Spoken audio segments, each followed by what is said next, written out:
구약통독 시즌2 1일차입니다. 1일차는 레위기가 시작합니다. 레위기 1장부터 7장까지인데 출애굽기 25장에서 40장에 보면 하나님이 명령하신 성막이 완성이 됩니다. 그리고 이 성막을 어떻게 운용하고 성막을 중심으로 한 삶을 어떻게 살 것인가를 가르쳐주는 책이 바로 레위기입니다. 유대인들은 어렸을 때부터 오경을 가르치고 또 오경 안에 레위기가 있었기 때문에 레위기도 가르칩니다.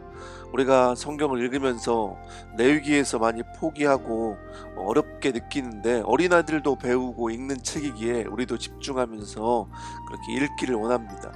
우리는 왜 이렇게 복잡한 레위기를 읽어야 합니까? 레위기에는 그리스도의 죽음과 그 의미의 핵심을 담고 있습니다. 그리고 예배에 대한 본질을 담고 있기에 우리에게 너무나도 소중한 책입니다.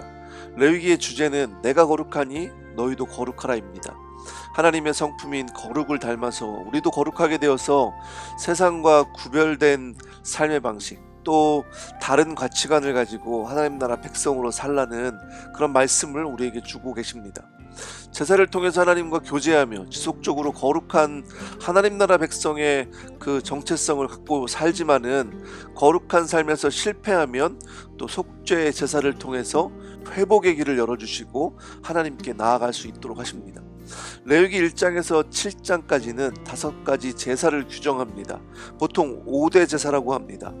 5제사, 번제, 소제, 화목제, 속죄제, 속건제입니다. 번제는 전체를 태워 모두 바치는 수직적 헌신의 제사이고 소제는 유일하게 곡식의 제사로 주로 감사의 제사입니다.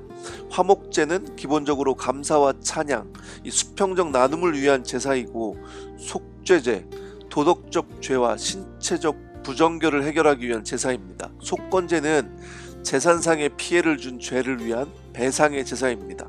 5가지 종류를 오제사라고 얘기하고 또 3가지 제사 방식이 있습니다. 거제, 요제, 전제. 거제는 들어올려서 드리는 제사, 요제는 흔들어 바치는 제사, 전제는 포도주나 독주를 제단에 붓는 방식입니다. 그래서 복잡한 용어가 나오기 때문에 좀 혼란스러울 수도 있지만은 오제사는 제사의 종류이고 또 제사의 방법은 3가지가 있다라고 기억하시면 되겠습니다. 1장에서 번제에 대해서 나오고 소와 양이나 염소, 날짐승을 어떻게 바치는지 말씀하고 있습니다. 제물을 죽이는 것은 제사장이 하는 것이 아닙니다. 제사자가 죽이게 되어 있습니다. 죽이기 전에 안수를 하기 때문에 안수받은 짐승이 제사자 대신 죽는 것을 상징하고 있습니다. 2장에선 소제에 대해서 말씀하고 있습니다. 소제는 유일한 곡식을 바치는 제사입니다. 밀가루나 곡식으로 구운 빵을 제물로 바칠 수 있었습니다. 소제는 농사짓는 사람들이 자주 드렸던 감사의 제물이고 또한 비싼 제물, 소나 양이나 염소, 날짐승을 드리기 어려운 사람들, 가난한 사람들이 번제조차 드릴 수 없을 때에 이 소제를 통해서 하나님께 제사를 드릴 수 있었습니다. 날마다 양식을 공급해 주시는 하나님의 은혜에 감사하는 그런 감사의 의미이기도 했습니다. 3장에서는 화목제사가 나옵니다. 화목제, 번제와 소제, 화목제는 자발적인 제사입니다. 화목제는 특별히 가족과 친척, 이웃과 특별한 식탁의 나눔을 위해 바치는 잔치의 제사입니다. 4장은 속죄 제물인데 속죄제와 속건제는 죄를 전문적으로 다룬 제사입니다. 특별히 속죄제를 드려야 하는 상황은 금지된 명령, 금지된 여호와의 계명을 비고의적으로 무심코 어겼을 때 드려야 하는 제사입니다. 하나님께서는 제물의 피에 근거해서 용서를 구할 때 죄인을 회복하십니다. 우리도 그래서 십자가에서 단번에 드려진 영원한 속죄 제물이신 예수 그리스도의 피로 인해서 회개할 때 하나님께서는 죄인들을 정결케 하십니다. 5장은 속건제물입니다. 속건제는 남의 재산상의 피해를 일으킨 죄를 해결하기 위한 제사입니다. 재산의 피해를 보상할 때는 원금의 20%, 5분의 1이죠. 20%를 더해서 갚아주어야 합니다. 6장과 7장은 번제, 소제, 화목제, 속죄제, 속건제 이 5대 제사에 대한 추가적인 지침사항을 소개하고 있습니다.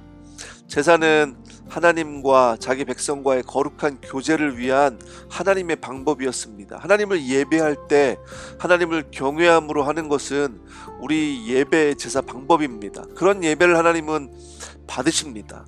그래서 우리가 예배할 때는 하나님을 경외하는 마음으로, 두렵고 떨리는 마음으로 하나님을 예배해야 합니다. 그런 예배자를 하나님께서는 받으십니다.